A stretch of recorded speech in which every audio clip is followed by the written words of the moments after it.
All right, y'all. I'm gonna be 100% with you. I am absolutely ecstatic to finally have some Teofimo Lopez news for the Black Goose family tonight. Why am I ecstatic? Well, y'all should already know. And by the way, I'm gonna put a disclaimer when I'm saying all this. I am not supporting the excuses. I'm not making excuses for Teofimo because of the loss against George Kambosos Jr. That's not what I'm doing. I'm just acknowledging the truth. And the truth is, he went into that fight with a very, very serious illness. So serious that the doctors afterwards said he could have possibly died from continuing the fight with that illness. But luckily, he was able to withstand it, survive, and recover. So I'm very happy to finally have some Teofimo Lopez news for you guys. I was wondering myself personally when he was going to be back in the ring, who he will be fighting, if he's truly going to move up to 140 or not.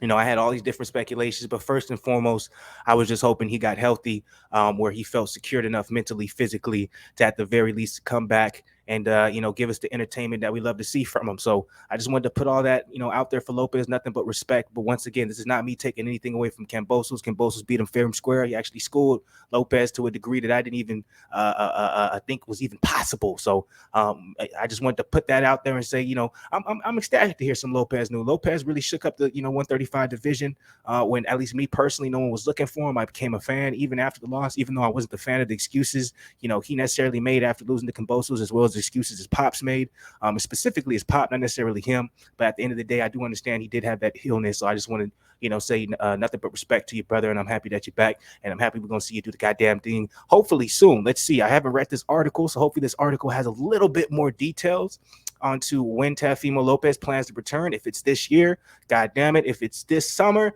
then blown away. But we're going to see. But as you guys can see from this particular title, from the headline, also from the title below, obviously, Teofimo Lopez in position to battle Liam Paro for WBO 140-pound title. By the way, I did just a small amount of research on my guy Liam. I have never seen him fight before, but he was undefeated.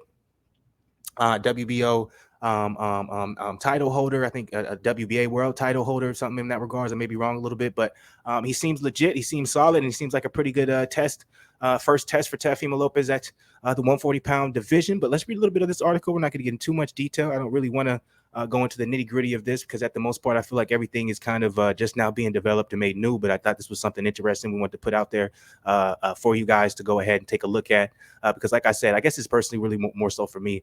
I'm excited to hear some Teofimo Lopez news in the boxing world. So Teofimo Lopez in position to battle Leon Paro for WBO 140-pound title. So let's read the nitty-gritty details of this, but we won't go too far into it. So Teofimo Lopez has leapfrogged, and this is one thing that I've been hearing about as well that people are upset about, but it is what it is. Has leapfrogged previous number one Jack Catterall in the WBO's rankings at 140, going to the number 2 spot, pushing the Brit down to number 3. The number 1 position is occupied by unbeaten Leon Paro, 22-0, 13 KOs. I know I'm saying his name right because he's not Spanish, Mexican descent, or anything like that. He's Australian. So sorry. As a result of the World Boxing Organization's new reassignment for Catterall, the former 4-belt lightweight champion, Teofimo, was that he could soon be facing the Australian Paro for the WBO 140 title as soon as Josh Taylor vacates the straps. Which is supposed to be soon. Josh Taylor said he's not fighting another fight at 140. He's going up to 147, so it's going to be very, very soon. What they're saying basically is not going to see a lot of boxing fans happen that have recently beaten Teofimo Lopez, could be getting a world title shot, while, obviously Jack Catterall, who, possibly could have beat Taylor, is not going to be getting one. But y'all know how boxing goes. It's all about clout. It's all about, who they feel like they can make the most money off of. And we all know that Teofimo Lopez is going to be a much bigger attraction to fight a guy like, Leon Paro for the WBO 140 title than, Jack Catterall. There's just so much more money to be made. And there's a lot more money backing Teofimo Lopez. So they'll, be able to outbid anybody anyways when it comes to that. So like I said, I'm not going to get the nitty gritty of this article because right away when I was kind of skimming through it for a little bit I told you guys about, I was able to tell a lot of it was opinion-based and speculation. So nothing is confirmed necessarily about Teofimo Lopez fighting Leon Paro, but just from how the rankings have switched, it seems like Teofimo has officially made the decision to go to 140 since he's in the rankings now. He pushed down Jack Catterall to 3. He went to number 2.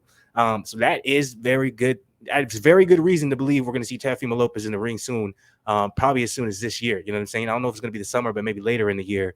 And I wouldn't be surprised if it would be for that 140 title because I don't see Teofimo taking any other fight than a title fight. You know what I'm saying? But with all that being said, Let me ask you guys this, Black Goose family, if you made it this far into the video, are you excited to see Teofimo Lopez back? How do you think he'll fare at the 140-pound division? And then also, too, how do you feel about him leapfrogging Jack Catterall and potentially taking away a title shot that Jack Catterall could get once Josh Taylor vacates the belt? When in reality, a lot of people felt like Jack Catterall won that fight. And let's see how many people come up in arms when it comes to this, because I'm like, once that little, once that fun little high that people had off of, Catterall and Taylor, once that goes away, people tend to forget in the boxing community, and we're all about what now? What have you done for me lately? So let's see how up in arms people really gonna be. But let me hear you guys' opinion on it. Black Goose family, is always, drop it down below in that comment section. Comment away. Get us into the algorithm. Like the video, subscribe to the channel, and at the end of the day, man, stay goosey, stay blessed. Stay goosey, stay blessed. Did that a lot more better, but it's all good.